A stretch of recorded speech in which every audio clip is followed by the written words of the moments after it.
Amid the escalating US-China standoff, the power of US sanctions is emerging. Earlier this month, the US Treasury Department sanctioned 11 Hong Kong officials due to their roles in suppressing freedom of expression and assembly in Hong Kong. Sanctioned officials include Chief Executive Carrie, Hong Kong's Police Commissioner Chris Tang, and the preceding Police Commissioner Stephen Lo. These sanctions bring a big, tough decision for banks in Hong Kong, particularly Chinese state-owned banks.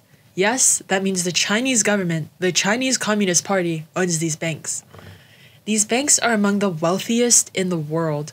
They include Bank of China, China Construction Bank Corp, Hong Kong Shanghai Banking Corporation, and China's Merchant Bank. These US sanctions on Hong Kong put these banks in a very, very weird position. Here's why. The US Treasury Department enacted these sanctions, aka the branch of America's government in charge of the money. This is how the Treasury Department defines how the sanctions will punish officials in their official statement.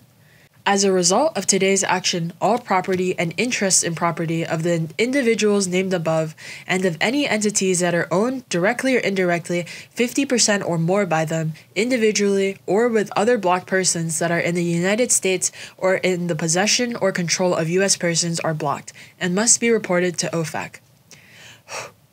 In simple terms, sanctioned officials now cannot own or deal with US property. Anything they own with more than 50% stake, for example, a business or investment fund or bank account, are blocked from engaging with American property. Now, one really important form of US property is the good old greenback, the US dollar, which sanctioned officials and anyone in relation to the sanctioned officials now cannot own, which means that those banks that own the bank accounts of the sanctioned officials also can't own nor transact the US dollar. Why is the US dollar so important? You might be thinking, well, these banks and these officials are in Hong Kong and China, so why does it matter if they can't use US dollars? Well, that's true that in the day-to-day life of sanctioned officials, when they're walking on the street or going to the gas station, they don't need US dollars to buy lemon tea or an egg tart.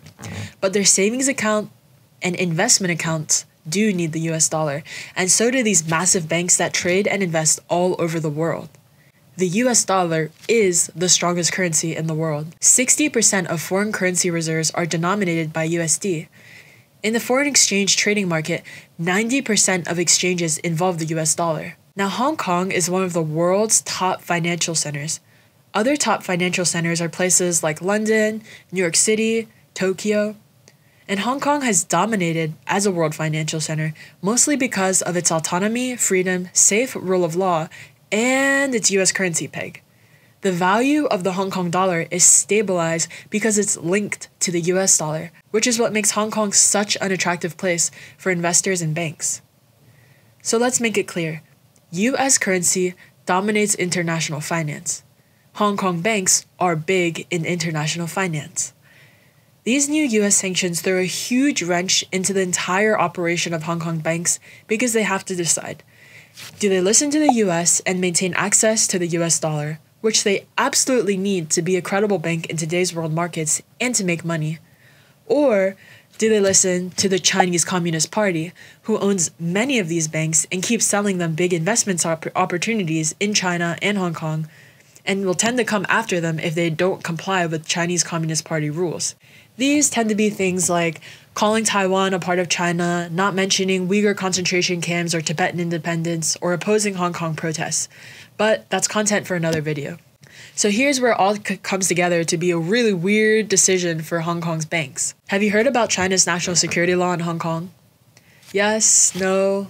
Okay, I'll review it just in case, because it's really important for why this decision is so excruciating for banks. The national security law is a law passed by the Chinese Communist Party onto Hong Kong. The Chinese and Hong Kong government have been trying to pass it for almost 2 decades now, but Hong Kong people didn't want it passed all these years because of its threat to freedom of speech and protests for Hong Kong. It's threatening to them because China tends to use laws to do whatever they want. This time around, the Chinese and Hong Kong government kept the contents of the actual national security law a secret until it passed on July 1st. Not even the chief executive of Hong Kong, Carrie, knew the details of the law. When it came out, it pushed out 66 articles criminalizing 1. Secession, which means they can't say anything about Hong Kong independence. 2. Subversion, which means no one can undermine the rule of Hong Kong or the Chinese Communist Party. 3. Terrorism, using violent acts. And 4, which is most important for this story, working with foreign organizations or governments to take down the Chinese Communist Party or Hong Kong. And this is why it's such a tough decision for these banks. They need to comply and follow US sanctions to maintain access to US currency, aka be a legitimate bank internationally and make their big bank bucks. But by doing so, they break China's national security law in Hong Kong by cooperating with a foreign body, the United States, to work against the Chinese and Hong Kong government. The national security law actually has an exact provision for this. It says any who aid a foreign country in imposing sanctions against Hong Kong or China are criminals under the national security law. And under the national security law, the maximum sentence is life in prison. So technically, under the China's national security law, these banks, which many are China-owned, are criminals if they follow US sanctions. But if they don't follow these sanctions, they can't make money, nor can they do their job. So how have these banks reacted? They've declared that they will be following US sanctions. Even China government-owned banks are following US sanctions. Under sanctions, many banks will be trying to distance themselves from any sanctioned officials, aka the sanctioned officials will not be able to open bank accounts, investments, work with any businesses that still want access to US dollars or markets. Citigroup has actively taken steps to suspend accounts of Hong Kong clients under question amid the sanctions. HSBC also announced its compliance to US sanctions in its company policy, despite its past displays of allegiance to both China and the Hong Kong government in the past few months. One of the aforementioned Chinese banks has suspended account activity with all 11 sanctioned officials, in a report by Bloomberg. Facebook, which isn't a bank but is still a massive corporation with huge amounts of power, said in a statement that it has taken steps to prevent the use of payment services for sanctioned officials. This includes using its advertising tools or any commercial activities. And it does seem that these sanctioned officials are getting pretty nervous about the implications.